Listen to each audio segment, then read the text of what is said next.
So we are welcoming our next presenter. I assume some people will also join just in a minute. It's because the timer overlapping. So please, go on.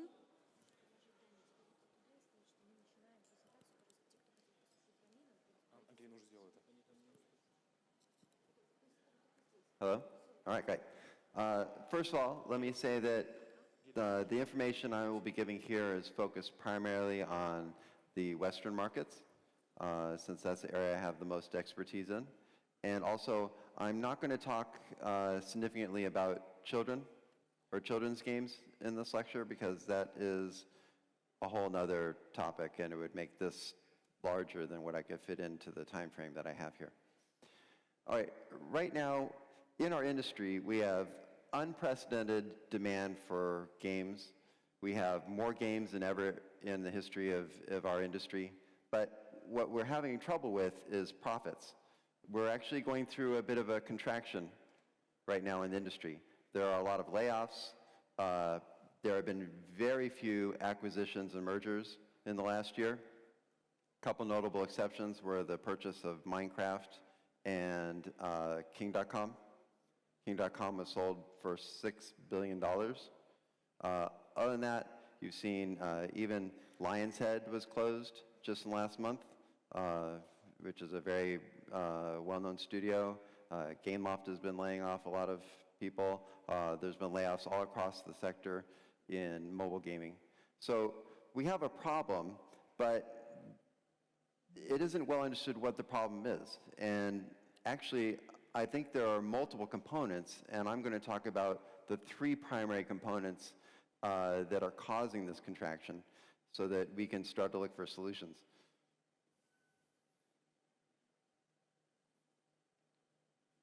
All right, it works great. Right now, we're putting out about 500 new games per day, and this is causing a tremendous amount of competition in the marketplace. Because of this competition, over 90% of the games that we produce are expected to fail.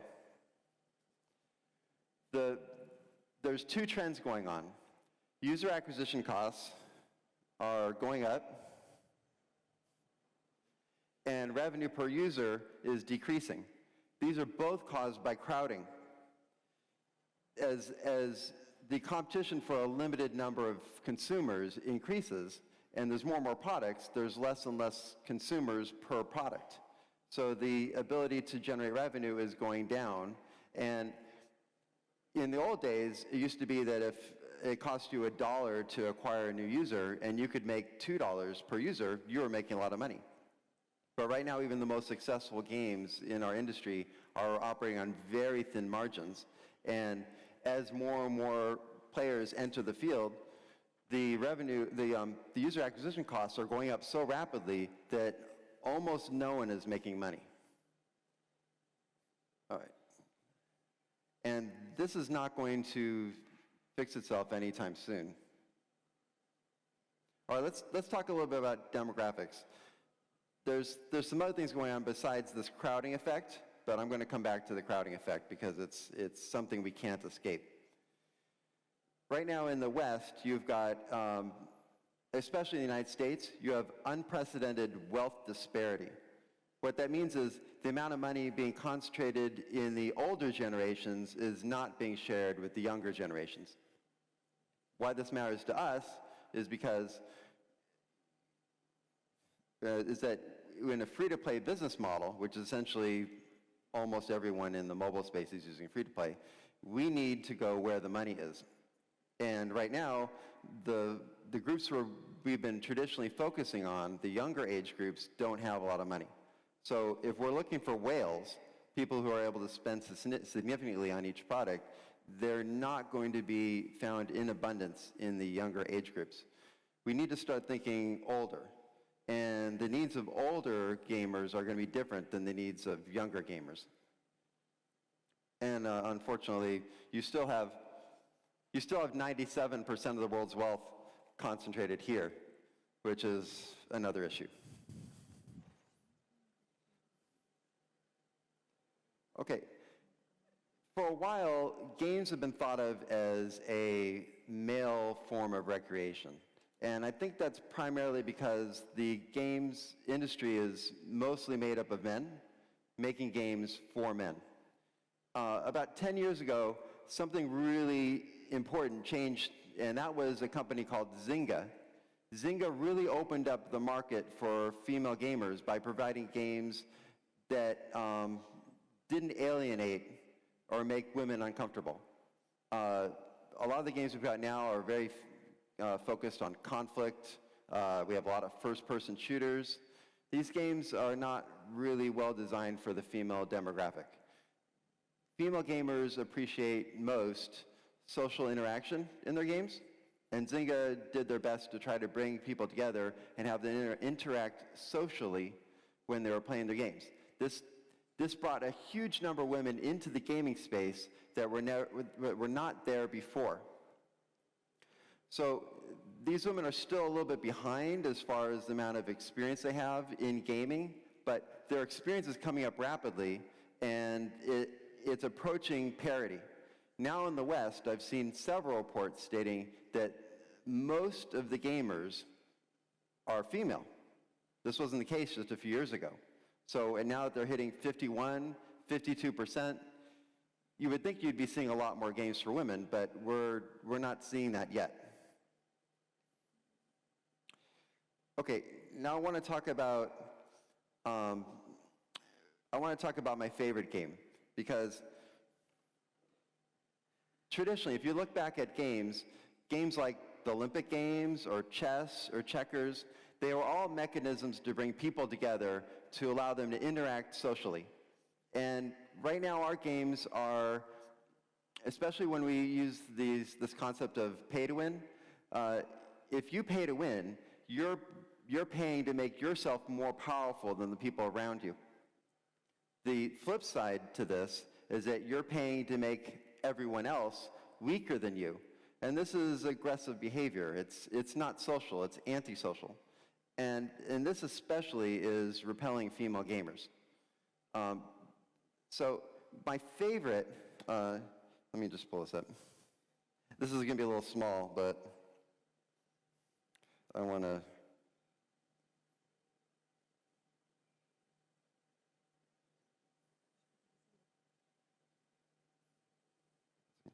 have you heard of a game called Tinder? Tinder is currently my favorite game in the world. Why is it my favorite game? Because it's simple. It appeals to both men and women. It appeals to people of all ages. And unfortunately, my Wi-Fi is not working too well here. But this is Tinder. And if you haven't checked it out, as a game designer, I encourage you to check it out. Tinder is social. It's incredibly social, and it overcomes a lot of the problems that were preventing women from being able to date comfortably before. If you go onto a website like OkCupid, for instance, a woman is just going to be bombarded by unsolicited emails from people that they don't want to talk about. Some of them are not very friendly. Some of them are going to be even things like obscene material that they don't want to see. On Tinder, you don't get to talk to somebody unless both sides consent. And that consent is very important, because that means it creates a safer environment for everybody. But the other neat thing about Tinder is it provides us with a lot of data we didn't have before. And this data is showing that there's trends in the marketplace that are affecting the gaming environment that we may not be paying attention to that affect us in a significant way.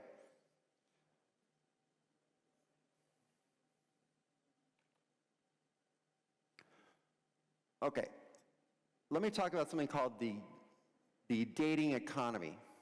In the dating economy, women hit their peak at age 26. That means the supply for women at that age is at its peak, and the supply of 26-year-olds is at a minimum because they find partners very rapidly and then exit the pool of available daters. For men, Peak age is 45. Men who are age 40 tend to date women who are age 30, and men that are age 45 tend to date women who are age 25. You can make some judgments, but now that we have this electronic environment, we can date who we want, and that's very liberating. Men at an older age have more power in the dating environment, and they're more successful. So what happens is, this group dates this group, and these two groups get left a bit frustrated because they have a hard time finding partners. How hard? There are 3 single women in this age group for every single man. So you can imagine the competition for men in this age demographic is fierce. The same thing happens at the younger age demographic. There's a lot of young men looking for partners, but they can't find them. Now, this would be solved if this group dated this group, but this group is saying no. This group's saying yes. This group's saying no. Okay. Why does this matter to us? Okay, it matters because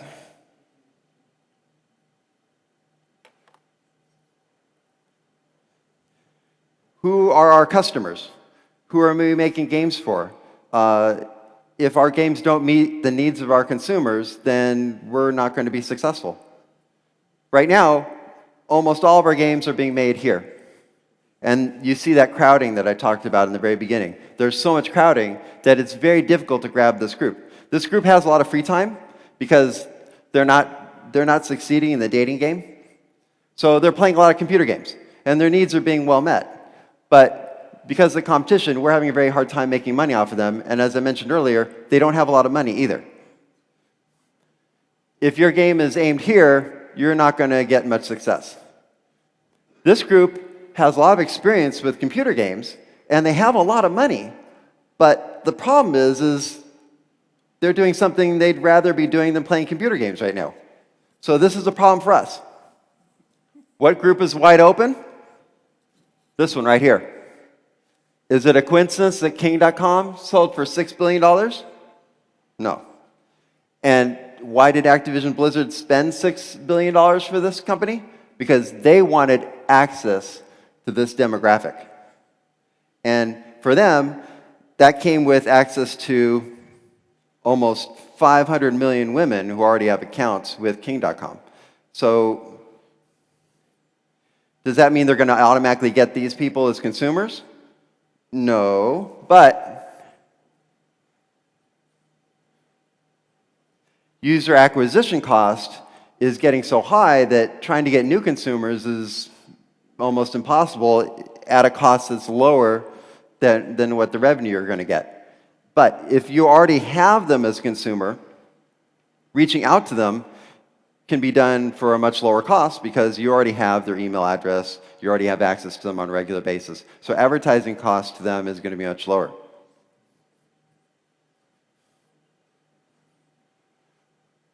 Okay, why are we still making too many games here? I would say that that's because most of the people in the gaming industry are still men, especially designers. Over the last 5 years, every design meeting I've ever gone to was 100% men. The rare exception was when a woman was there who was taking notes, but they weren't decision makers. Okay, now the third problem that we are facing is right now there's this tendency in the mobile space to want to get in, grab a consumer, and try to convert them within the first hour or two of play. So when I'm playing a new game, even what I would consider a very high-budget AAA game, AAA-ish mobile game, I get hit with ads for like special time deals almost right away, within an hour or two, for things that I don't even know what I would use them for in the game. And the problem with this is that it's based on some early research that said that if a user spends any amount of money once, they're more likely to spend again. I don't know if this was ever true in the gaming space, but current research suggests that this is not true now. And so we're basing our monetization strategy on research that just does not apply to us.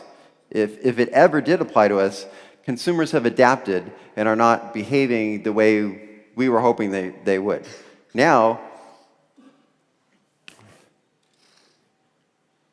this group is not going to drive our sales. This group is not going to save us. Almost all the revenue we generate comes from whales, people who spend more than $50 on our product.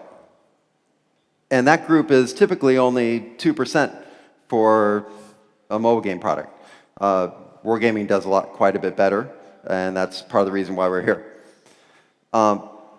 But research shows that a whale takes 18 days before they spend their first dollar. Now, most of the mobile games I've seen don't even have 18 days of content. So how are you possibly going to get this whale to spend on your game if they ran out of content and went somewhere else before 18 days are up? So we're not making the right kinds of products to make money under our current business models. If we were going to make money, we would make what I would call mobile AAA. And mobile AAA also solves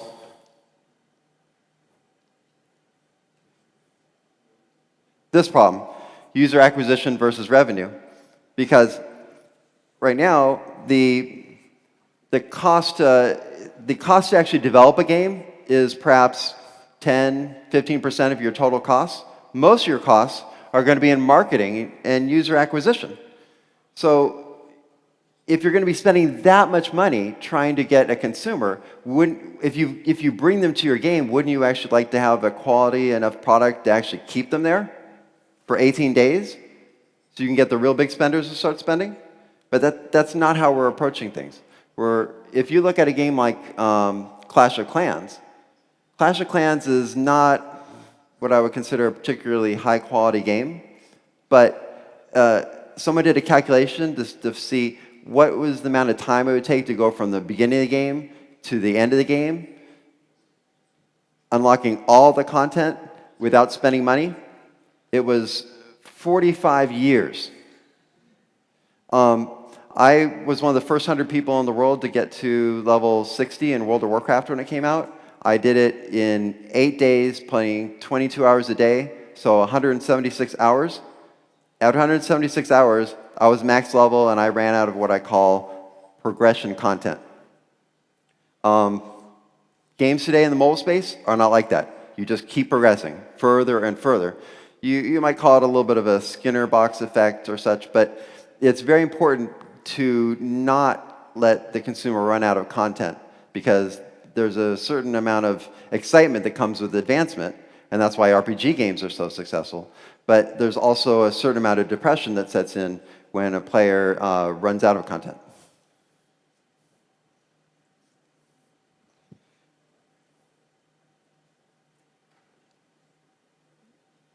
Okay, I'm going a little bit fast here because I know I don't have as much time as I had hoped.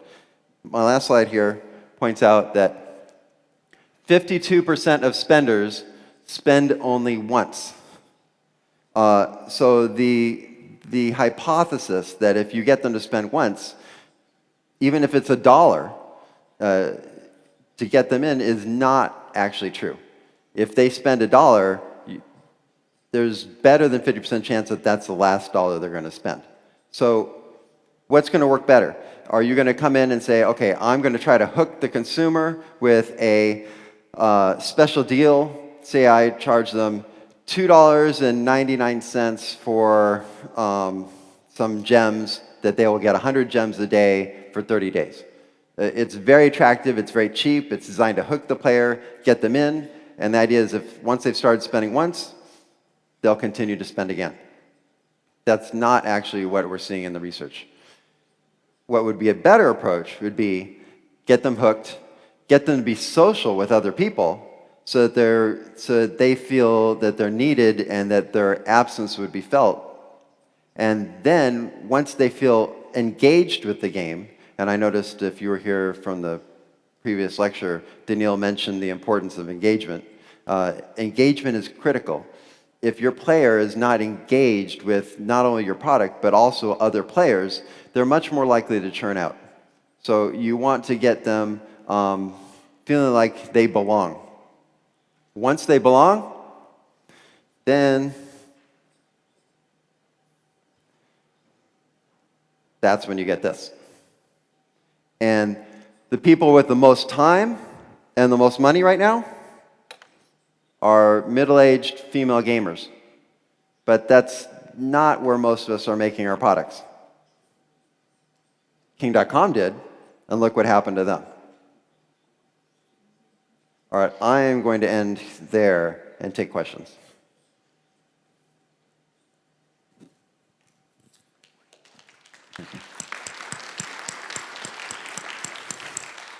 Thank you so much for being so fast in such an interesting topic.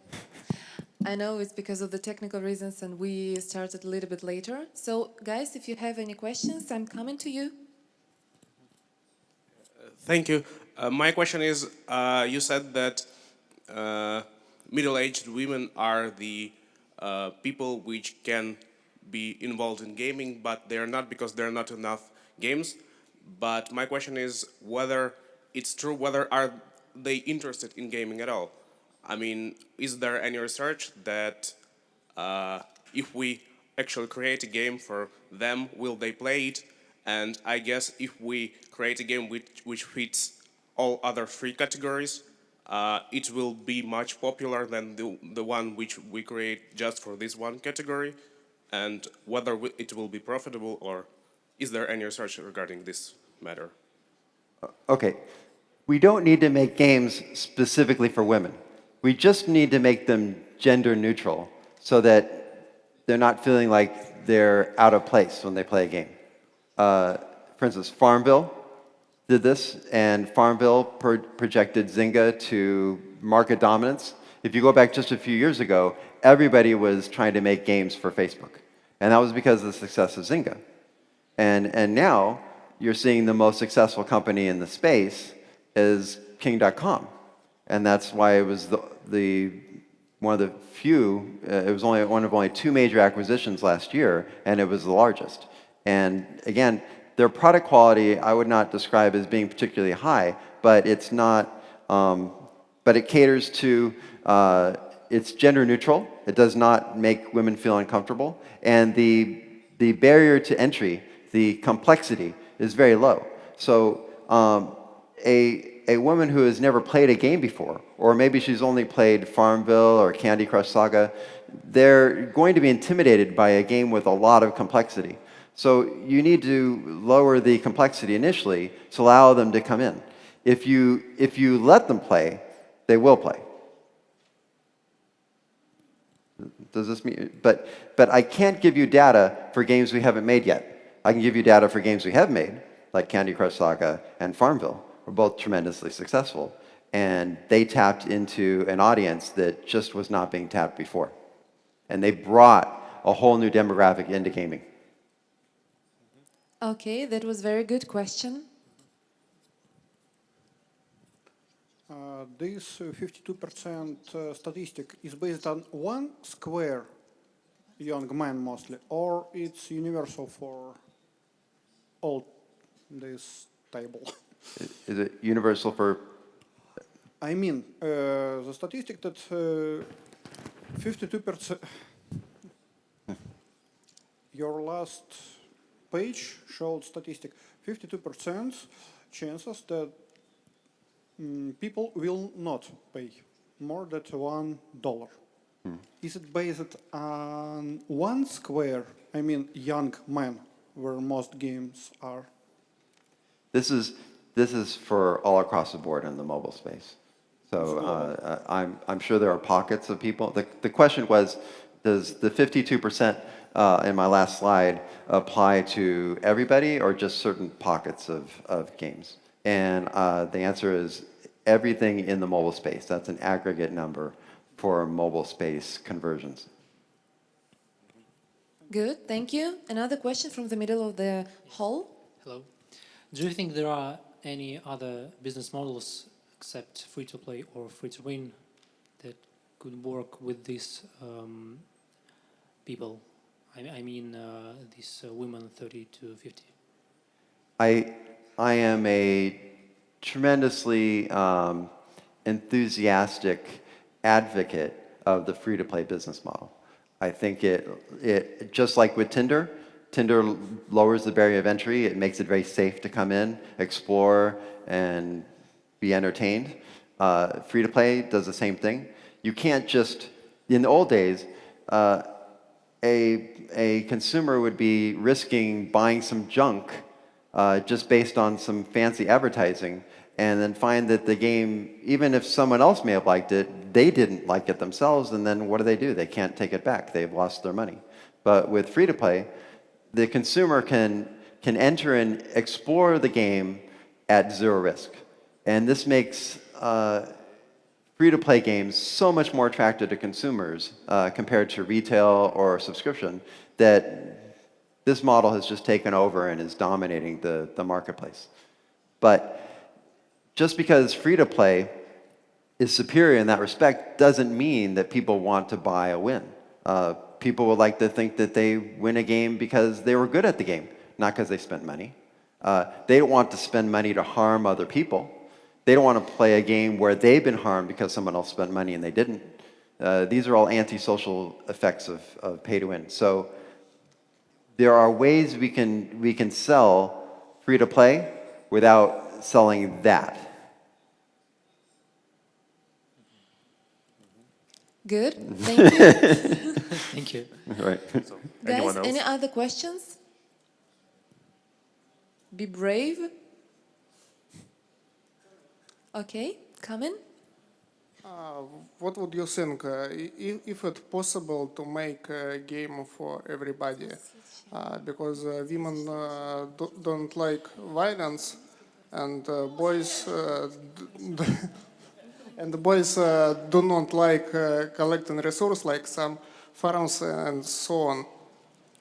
If it's possible to make game for everyone and it will be gender neutral.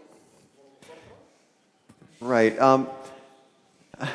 I personally am not an advocate of the gender binary. I don't think that everyone falls into one gender stereotype or another stereotype such that all women behave one way or all men behave another way. That's why instead of talking about female games or male games, I try to talk about gender neutral games. And a gender neutral game ideally will have content for all the things you just mentioned. What if we had a game like World of Tanks where half the people were building the tanks, building the factories, the infrastructure, and doing all the sim kind of stuff that would be involved in actually producing a tank. And then other people who just want to drive them and blow stuff up are the ones doing that. Well, then you'd have a cooperative environment between both groups where both groups are doing what they want to do and they're helping each other and they're depending on each other, but they're not being forced to play in one play style that maybe isn't what they like.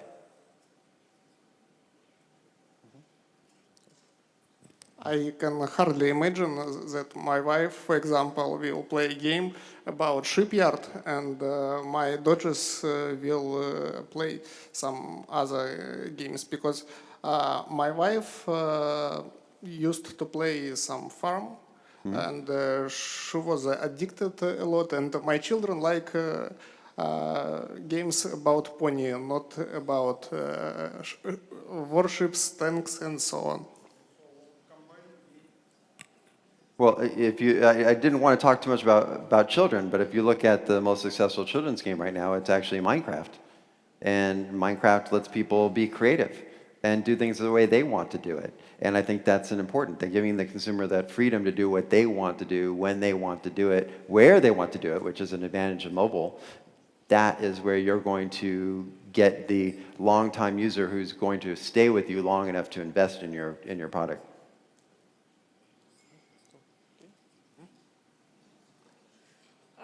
Hello. Thank you for your articles for Gama Sutra. I read them often, and I even translated some into Russian. Thank you. Okay, even if older female audience is bored and they have no games ingrained in their culture, if you, even with a gender-neutral game, would you able to engage them if you need to compete with other activities such as TV series, writings, and other social digital activities on the phone?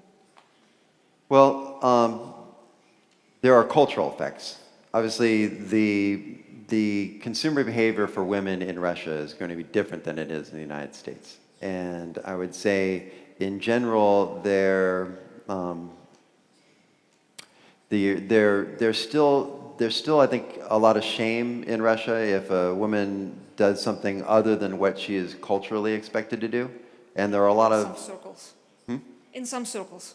Yes, I mean, I'm not trying to stereotype, but generally there's a little bit more freedom to do whatever you want to do in the United States.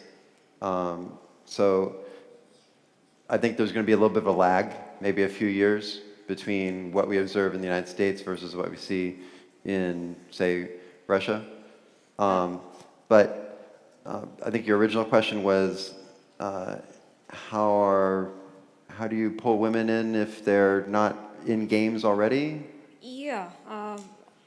How do you tell them that they can look at games as an entertainment if they do stuff, different stuff to entertain themselves? Right. All humans have the same physiological need for recreation. And they can fill that need in a variety of ways. Some people use alcohol, some people use food, some people use cigarettes, some people use exercise, some people use sex. All of these things activate chemical releases in the body that fulfill this need for recreation, for stress reduction. If you can make your product competitive with all these other products that have been in existence for a long time, and especially if you can bring them to the consumer at a price that's lower than what they pay for any of these other things I just mentioned, then that new product will be adopted. Tinder is a good example of this. Tinder is basically free, and it provides this value. And I don't know, have any statistics on how well it's being adopted in Russia, but it's very popular in the West. So now games have to compete with Tinder. They do have to compete with Tinder. I make no reservations when I say that our primary competitor in the gaming space is not other games, it's Tinder. So that's the bar we need to match. Can we make it something that's more fun than Tinder? That's the benchmark. Do you think it's a viable model right now, or will it be viable in the future, and when? The key is how social we can make our games. If our games continue to set barriers between other players so that they continue to be completely anonymous and can't interact, then that's going to prevent them from being social. But when we can actually start making friends in our games, real-life friends, especially the way Tinder does, where the people you are interacting with are in your local area, can you imagine what it would be like if you're playing with people who live right down the street with you, and you have the option of saying, yes, I want to meet that person. If that other person says, yes, I want to meet that person, I want to meet you, then now you've just made a friend in your gaming space. That would totally revolutionize gaming. And we have the technology, we're just not, we're being slow in adapting to that technology, where it's just being used very successful in the dating space, but not in the gaming space. Thank you. Any other questions? Yes? So let's have like 3 last questions, okay? I have another question, and it's regarding, as you said, you are an advocate for gender-neutral games, but I was wondering that if you are trying to make a game which is gender-neutral, you can't actually make it special, you can't make it very good, because you'll have to much broader population, and therefore, also if you are talking about games like Candy Crush Saga or others, which are kind of gender neutral, they are very simple, and it might not be possible to create another good title which will be as popular as there. So, do you think it's viable to try to continue to match the more general population, or it's better strategy to target the narrow generations, like only for middle-aged women or something like that? Well, a lot of this depends on how much risk you can take, how confident you are in taking those risks, how much money you have behind you. For instance, right now I'm working on the Sky Saga project. It's a game that's basically a combination between World of Warcraft and Minecraft. It's designed to appeal across genders. It's designed to appeal across age demographics. It's designed to appeal to whatever is hot right now. But that same broadness is also probably its biggest design challenge. How do you make everyone happy in the game? How do you appeal to, say, people who want to explore versus people who want to fight, but make it so that there's no one favored way to play? This requires a lot of balancing, a lot of design work, and a lot of risk. And that risk wouldn't be possible if we didn't have a wealthy backer backing us. If this was our first project and we were just a startup, this would be a very scary thing for us. But the success is going to come to those players who are willing to innovate and are willing to take those risks in a smart fashion in order to get into and break open new markets and be first in. World of Tanks was first in with the way that they did their business model and the way that they were doing their battle environments, which were much more social than the way they were being done before. Because you need to depend on your other 14 people on your team or you're going to fail. Because they were first in, now they've dominated their market, and it's very expensive for anyone else to try to come in and take their turf. Same thing with Clash of Clans. Good, thank you. One more question. Yeah, thank you. Hi, Ramin. Thank you for the representation. I have a question going back to 52% of people who spend once and spend their money. I'm interested in how this value differs from one group to another, speaking about that for groups. You're asking me if the percent is different depending on how much their first spend was? I think the question is about the difference in this 52 or maybe less or more percent in every of groups, women, old women, young women, old men, young men. So. Yes, I'm afraid I don't have that number, and it was hard to get this number. It's very recent. The data in this area is still very new. So just common number, yeah. But what I'm trying to emphasize is that engagement has to come first, not a quick sale. You can't trick. A few years ago, you could trick a consumer into spending $1. Now you can't really trick them because they've been tricked before, and they're becoming more sophisticated. So now they're looking for, because of free-to-play, it's just like, imagine if you were dating. You can date 20, 50, 100 people, but you don't actually invest in the people you're dating in until you decide you really found somebody you found that's a really good match that you can go the distance with. And then you open up your wallet and you're willing to spend or do whatever it takes, get married, whatever, and you make a long-term commitment with that person that you think has what it takes to go the distance. It's the same thing in a game. If they play your game and they're like, yeah, this isn't quite doing it, boop, they're gone, they're on to the next game. They could be playing 5 games at once, playing the field, until they find the one that they've made friends in, that they feel challenged in, they don't feel like they got killed instantly by somebody who spent more money than them. Once they find that good match, then they open up their wallet and they spend, and they're actually very reluctant to leave that game because once they've invested that much time in the game, they don't want to have to learn another game. Okay, thank you. Actually, I had one more question, but about the main reasons why they spend only once, but you actually answered that. Okay. Thank you. Thank you very much. He tried to cheat, but you didn't let him. One last question. One last question, and again I remind you that you can reach out, Ramin, and ask all other questions in a coffee break, okay? So, go. Okay, thank you. All of the questions were about gender and age of the gamers, but I have another question. I used to pay once for a game, and I want to play it from the beginning to the end. But nowadays it becomes more and more popular to sell games by episodes. So why is it happening now? What can you tell about that? I'm not seeing episodic sales as much as I'm seeing an initial maybe purchase and then with some downloadable content. Is that what you're talking about? Or in free-to-play, there's no initial sale and you buy whatever you want? No, I'm not talking about free-to-play games. Okay, so you're talking about like downloadable content? Yes, downloadable content and, for example, not mobile, but PC games.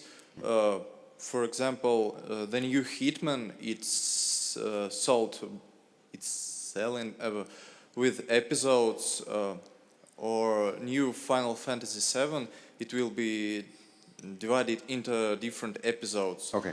This is a very complicated question. I'll try to answer it as fast as I Thank can. In the West, I think it's a little bit different than it is in the East. When a project is done, it's not unusual for everyone to be fired. And when projects are short, like 6 months or a year, you may work for 6 months, then you get fired. And it may take you another 6 months or even 2 years to find another job, and it's probably not in the city you lived in before. This is hard. So companies that want to keep their people around, especially if they want to make a sequel to a game that was successful, they don't want to lose the people that they already trained and integrated into their workplace before. So they'll keep them around and they'll have them working on extended content for the previous title, even while they're working on the next title. So this is a way for them to continue to make money off of the original franchise and keep their people employed so they don't lose them and have them go to another city, especially if they might have a family or children. People don't want to have to move back, and they don't want to have to move away. So you keep them busy. So I guess what I'm saying is that this happens more for like personal reasons to try to keep the team together, more than just because they're trying to meet the needs of a consumer group. If they can do both, then that's a win for everybody. Thank you. Thank you, Ramin, for bringing the light on such an interesting question, such as mobile development. So let's all together thanks. Thank you very much. And thanks for bringing me back out to Russia.